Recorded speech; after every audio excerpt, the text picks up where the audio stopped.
Hello, sisters. hello, sisters. Like if you saw at the beginning of that video, after like the first like 2 minutes, I jumped up and like ran away. I got home from work. I wanted to like finish my meal prep for my breakfast for the next 2 days and stuff. Finish my dishes so I could like relax and do this. I came upstairs. Like as I passed the stairs to come up, I realized I got a bunch of mail. So I was like unpacking my mail right before the live stream started, and then I left all of it like on my bed. I don't know why, but Amazon sent me everything in separate packages, and also I ordered 2 fanny packs for me and my best friend that are like from like Parks, Ontario, for us to wear to the Women's Fest this summer. Anyway, I opened them and I left all the stuff there, and then as soon as I started streaming, Momo was like, "Ooh, look, all these plastic bags and paper bags and stuff," and started like tearing up the bags and like lying in the bags. And I was like, that must be loud. So I had to like go and like remove them from her. And then even after that, there's like stuff on my bed, and she is now like lying on the stuff. I mean, I guess it has her blessing, so that's great. Okay. I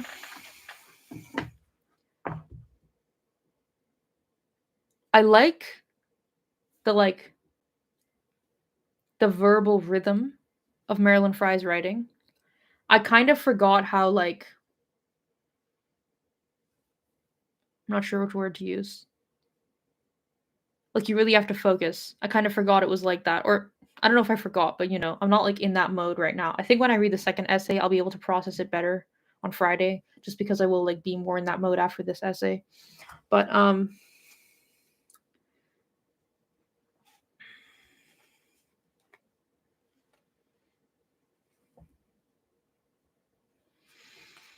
this was an interesting chapter.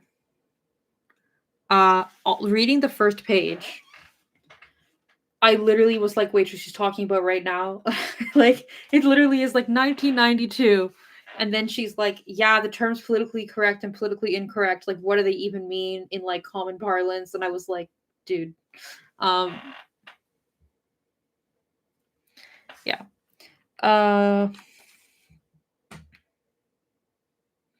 I like how, okay, so I'm going to do like my general talking about the essay, but I think it'll be like a lot better as we get through the book, obviously. I like how she starts off, first of all, discussing the definition of language, because, I fucking love that shit. But also, she's like, what does the word politics mean? Right? And she's like, as far as I understood it, her definition of politics is seeing who has power and resources, observing what power and resources you have, and seeing who you should ally or align with to get your shared goals accomplished, which is very basic, and I appreciate that. It's not like I've ever studied like the concept of politics in and of itself before, so maybe that's like a really obvious thing, but to me I was like, that's basic and like easy to understand, and I like that. I think like the TLDR of this entire essay basically is like, if people in power who have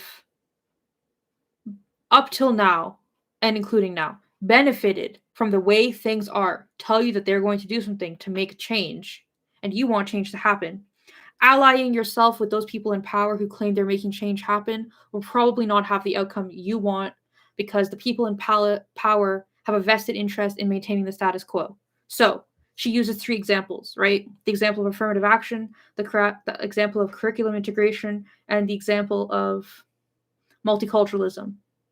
So I don't know what was happening in academia in 1992. I was born in 1996. But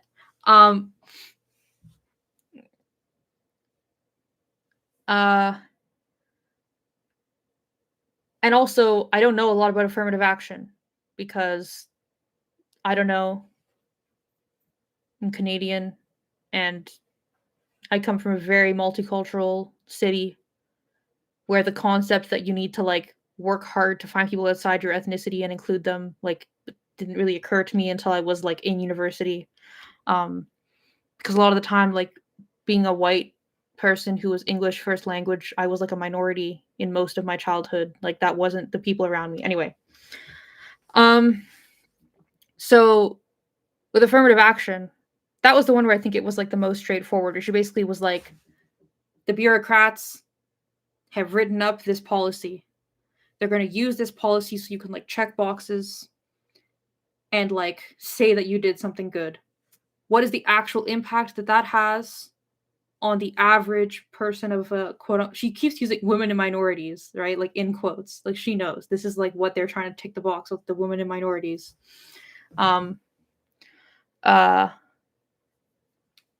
So she's like, the pencil pushers have created this policy so we can all pat ourselves on the back that we fixed the problem.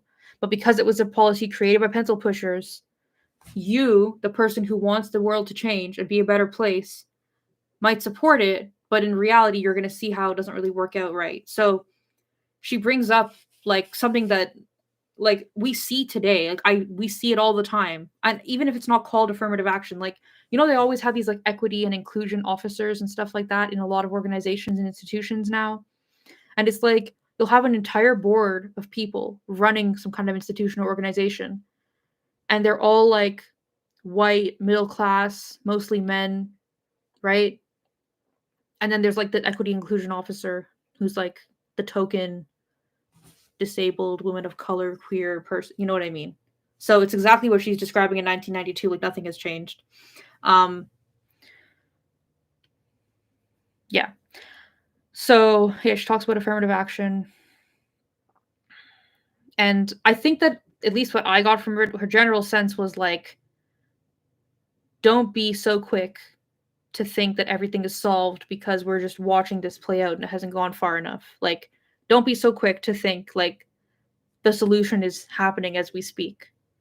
She's kind of like, look for yourself, observe the difference, and observe your individual goals and see if what the institution has offered you as the solution really is what it's supposed to like do. Anyway. Yeah. Anyway, I never read much about like criticism of affirmative action or whatever before because, you know, I'm like Canadian and young, I guess. But I love the analogy of politics as like an ecosystem or like climate and weather. And she basically like she comes back to this throughout the essay, this concept that you cannot manipulate politics. Like you cannot manipulate power. So like to me the analogy works perfectly because it's like there's like a tsunami coming. What can you really do? You can like, you know, hide, but you can't stop the tsunami. Like people in power already have so much momentum and so much power that like I mean this is why collectivism is supposed to be a thing, right? Because individuals can't really like manipulate it and change it that much. And how she talks about how it has like a flow and a tide and stuff, and it's like again, yeah.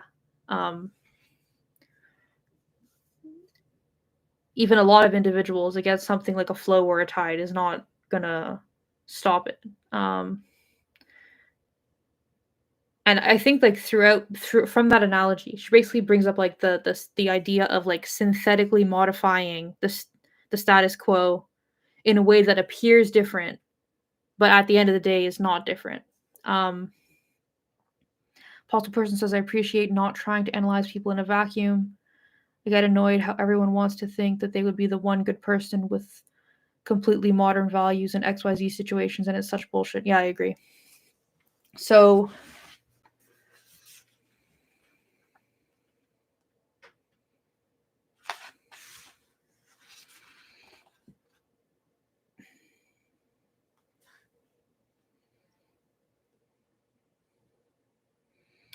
I also really liked how she brought up like this is something that I've seen other feminists bring up.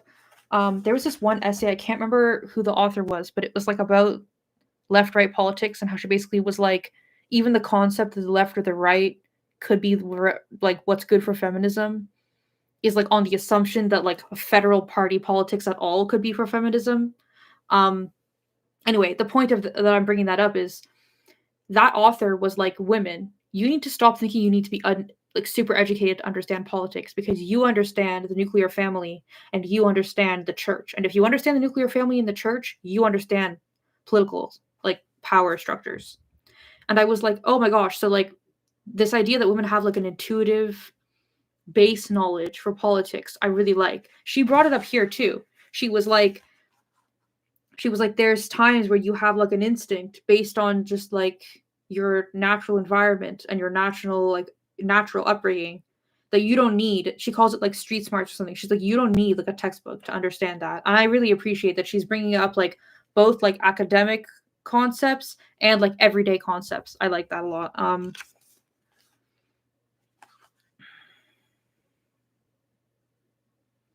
I also like how she's like people in my university would think that I'm a radical, so I must believe XYZ and agree with XYZ.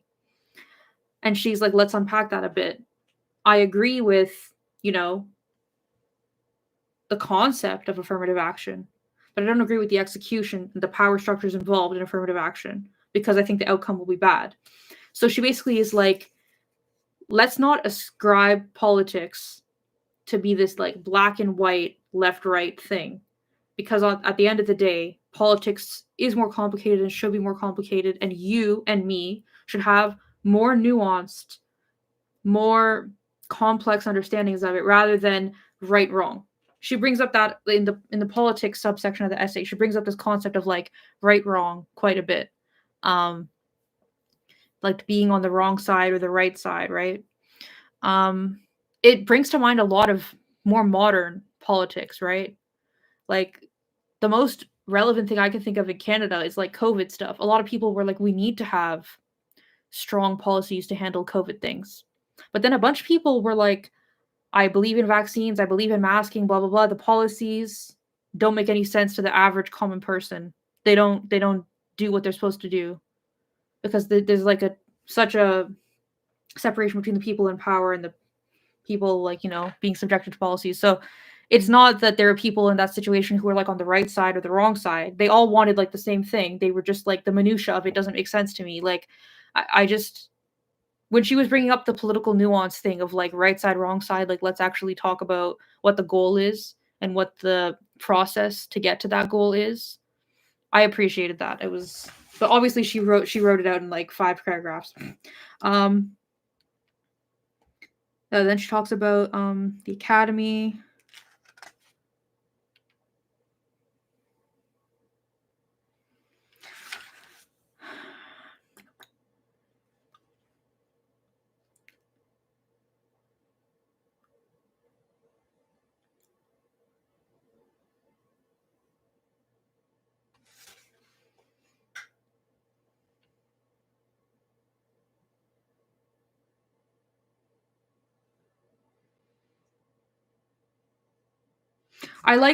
She has like these 3 reasons why she like strongly why she says that the institution affirms its own like success from affirmative action. And one of them basically is that like it sets the meter stick for like progress and like, the betterment of whatever minority communities as you assimilated good enough. And she calls into question, why have we all agreed? Why did they all agree that that's well, obviously because it maintains the status quo. I think about that a lot with like modern quote unquote feminism, which I would consider to be anti-feminism, which is like the benchmark for is this going well or not is like does it keep things moving smoothly? So,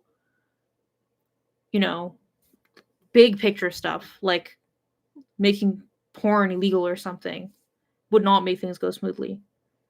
Like setting up, I don't know, credit unions for porn stars or something, that would keep things going smoothly. We can say we did something. Like a lot of it is like the benchmark is maintaining the status quo and how do you put like a nice spin on it. I mean, she obviously does it like a much more nuanced, but I was just while I was reading that, I was thinking about a lot of ways in which the people in power maintain the power and like, postmodernism.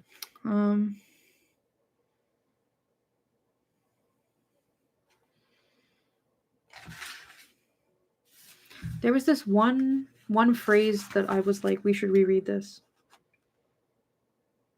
Okay, maybe this is the phrase. I think this might be the phrase. I am concerned that women's studies, African American studies, and other ethnic or area studies, academic cultures that are providing the dominant academic culture with its quote-unquote new subjects, materials, and methods, might likewise not survive the transformation of the traditional curriculum. So this, to me, this phrase was like one of the most like potent phrases in the whole essay. I mean, obviously based on the stuff that came before it, like the paragraph before it, but what she's talking about is like, by trying to assimilate things and like through tokenism be like, well, look, we like solved the exclusion of whoever or the erasure of whoever.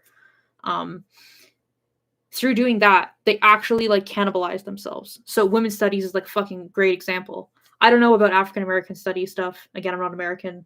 I also don't really know about like anthropological or sociological like studies in academia and things. I don't really know about that stuff. What I do know quite a bit about is women's studies, or as now commonly known, like sexual diversity studies or gender studies or whatever. Like it cannibalized itself because originally you had stuff that was like by and for women about women.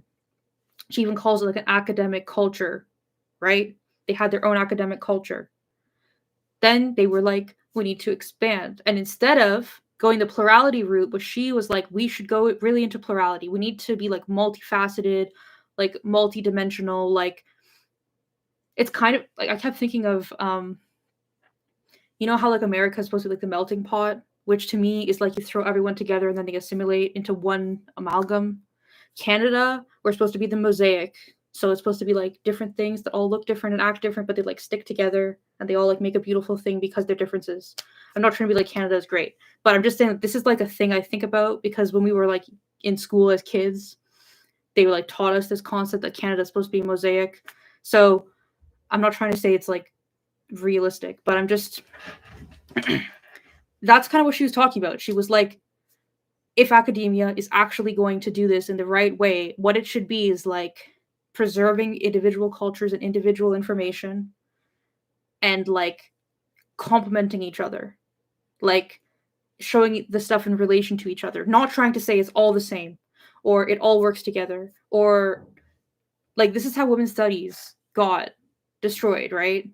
That they were like, let's branch out into other stuff.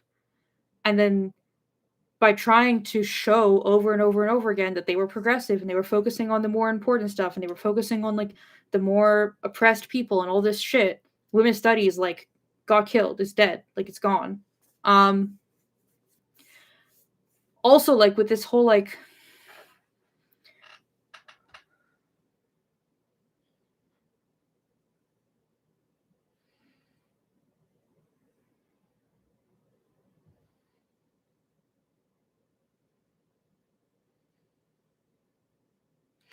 sorry, what was I saying? There's this one person I know who constantly refers to like ancient Rome and ancient Greece and stuff. And this guy is constantly talking about how like women could like own property and women could like I don't know, like there was like all these wealthy widows and they were allowed to vote and blah blah blah blah blah. And I'm like, there definitely was a time in the academy when the relevance of women in ancient Rome and Greece were probably like unconsidered. Like men were talking about what the men were doing, and that was written in the textbooks, and that's what they were studying, and that was that. And then I assume that at some point people were like, what were the women doing? Let's not be like myopic. Like what? Let's like, you know, look at what everyone's doing, like expand our cultural perspective and whatever. And then instead of actually looking at the women's things from the women's perspective and looking at the women's things from like their relationships to each other and the relationships to men, they were like, let's take what we know about the men and just like stick the women in there. See, look, it was all great for everyone. And I'm like, there's no fucking way that that is like fucking realistic. So it's just like a perfect example to me of how like trying to broaden to be more inclusive actually meant like completely squashing all of the diversity of the experiences of the women in ancient Greece and ancient Rome.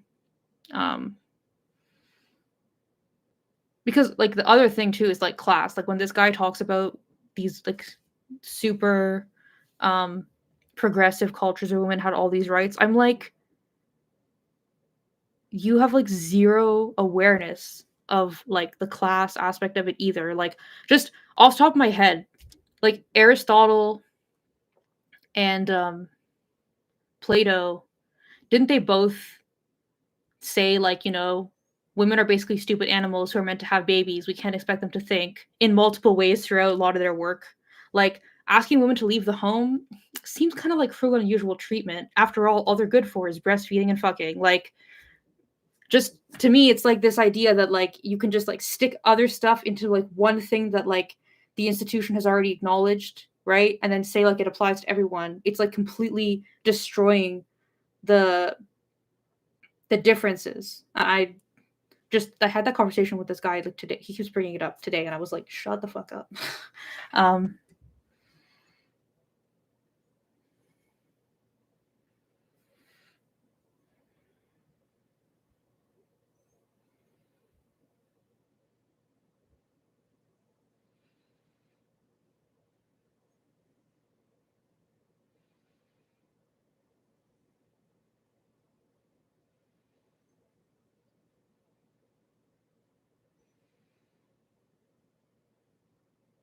Yeah.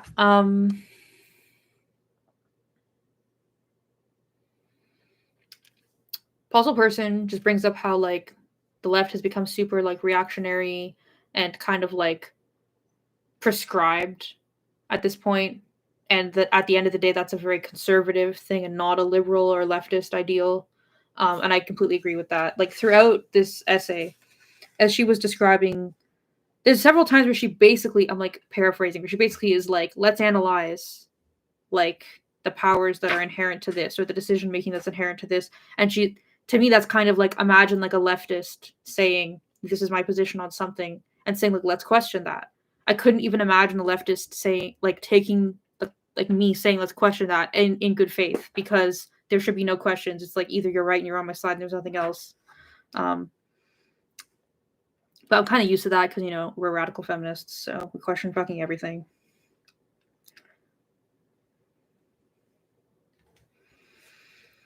So she talks about multiculturalism in terms of basically like colonization, which I really appreciate. To me, that sent like a very clear idea right away of what she was talking about. So colonization is like when you take something, use it to your own ends, to the point that the people who originally had it cannot use it to their ends or to anyone's, like just they can't use it anymore. So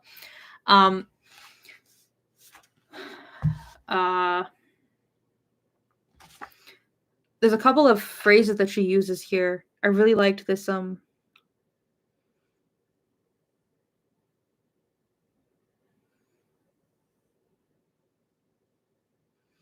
cultural chauvinism and cultural imperialism. I mean, I'm sure they're not new phrases to anybody who's like studied a lot of academic stuff, but I thought those phrases were pretty poignant.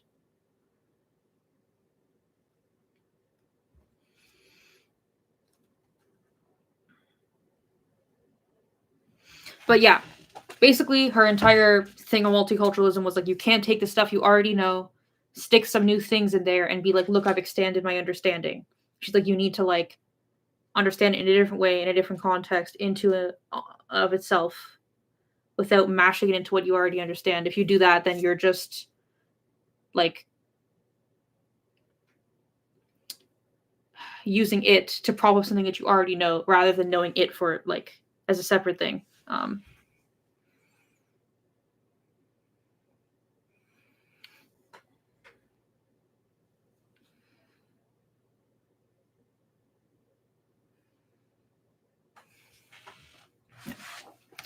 All right. Okay.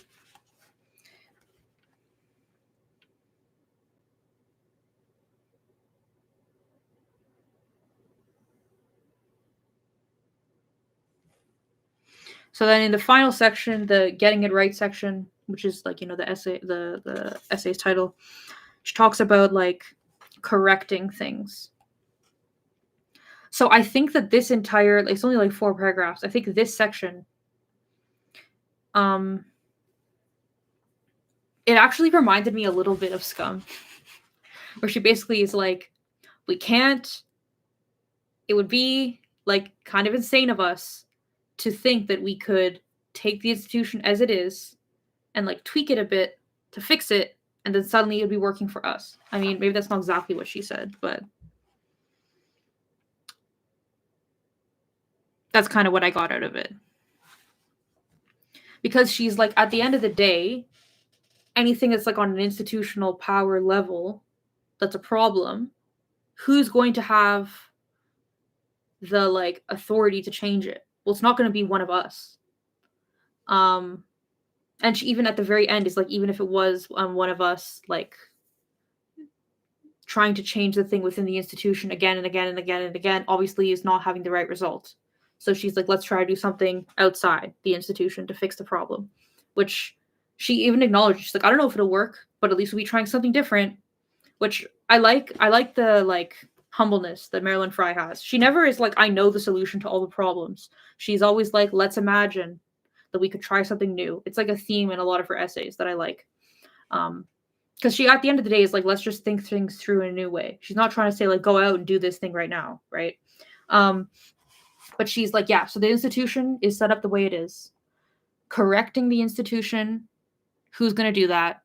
It's going to be someone in a position of authority who's already getting served by the way the institution is working. They're going to want to uphold the status quo.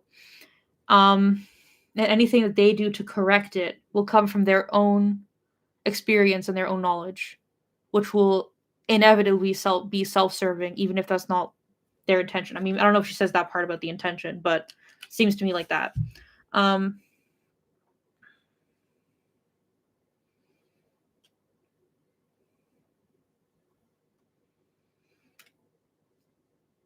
Yeah, so basically her conclusion to this whole essay is like, solving problems in the world, the best plan for that is to move outside the things that are already happening and try to create something new.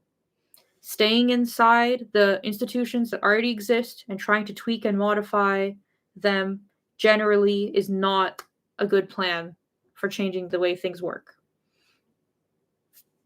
Can't really argue with that. Like, she even uses at the end,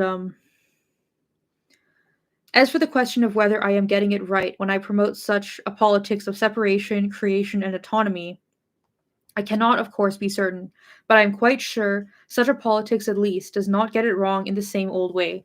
So she's like, let's stop repeating ourselves.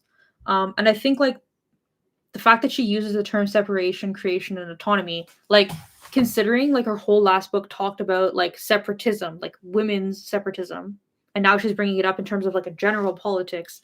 I really agree. I really enjoy how it, like, ties everything together. It's like, whether you're looking at a global politics, whether you're looking at like a local politics, whether you're looking at like a women's politics, whether you're looking at like, a governmental politics, like any politics, she kind of has a similar mindset. And like, by walking us through it in these different settings, it gives us like a deeper conception of it. I appreciate that. Yeah. So my review of my analysis today was that it was like a bit basic and rambling. I'll get better at it because, it's like a skill that I haven't really done for like, when is the last time that we read philosophy on this channel? It's been almost 2 years, right? Because mostly we've been reading history. Oh my god, remember we did Intercourse? Oh my god. Dude, that book was so fucking dense. I had no idea what the fuck she was talking about half the time. Puzzle Person says, I appreciate her mere broaching of the possibility of wrongness. Yes. Like, I really, really love how she's just like, let's talk it through. Let's walk through it together. Like, I fucking love that. Sabrina says, Benji, you're smarter.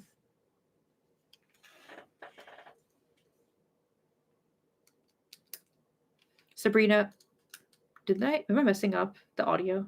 It sounds different to me suddenly. well, whatever. Oh, I think I just turned it down. Lol. She says you're smarter than 99% of the people I go to school with, and my professor's a lol.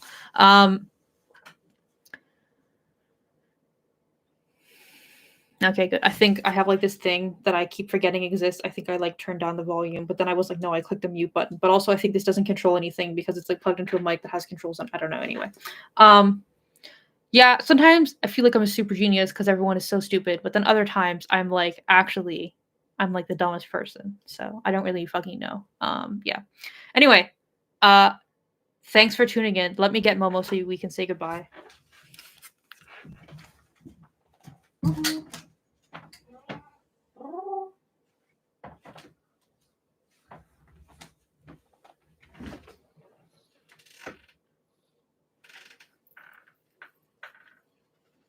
Momo, look at the camera.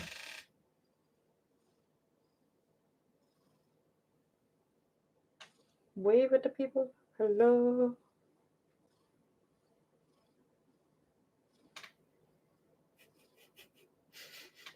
She's like asleep with her eyes open. Okay.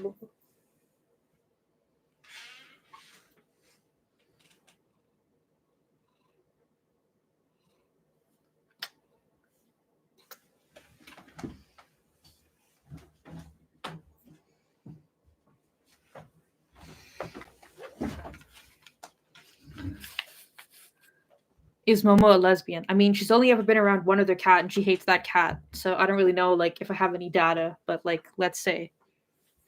Am I wearing plaid pants? Yeah, I have these like fleece red like plaid pajama pants. I think someone got them for me for Christmas. Like, you know how grandparents or parents get you pajamas for Christmas sometimes? Yeah, I was wearing like cargo pants before, but then I was like, I'm gonna be sitting in a chair immobile for like an hour. I should put on like really comfortable pants. Yeah. Yeah. Also like it's winter and it's cold. It's not that cold, but yeah. Okay. So today we finished essay 1. Like I said, I think I didn't process it to the best of my abilities. What I might do is try to read a different philosophy essay that's not in this book between now and Friday, but like let's be real, do I have the time? Probably not. So to like get my brain thinking properly. So the next essay from 1976 is called Who Wants Piece of the Pie? That is what we will be reading on Friday, and we will be discussing that on Friday. So as always, the stream is at 12 noon Eastern, 9 a.m. Pacific, 5 p.m. GMT, I think. I keep thinking that I know what the time zones are, and then somebody's like, no. And I'm like, okay, well, I don't know then. Yeah. Yeah. So thank you all for tuning in. Please like, share, subscribe, comment, and the other things. Okay. Thank you so much for showing up all the time. I really appreciate you guys. Okay. Bye.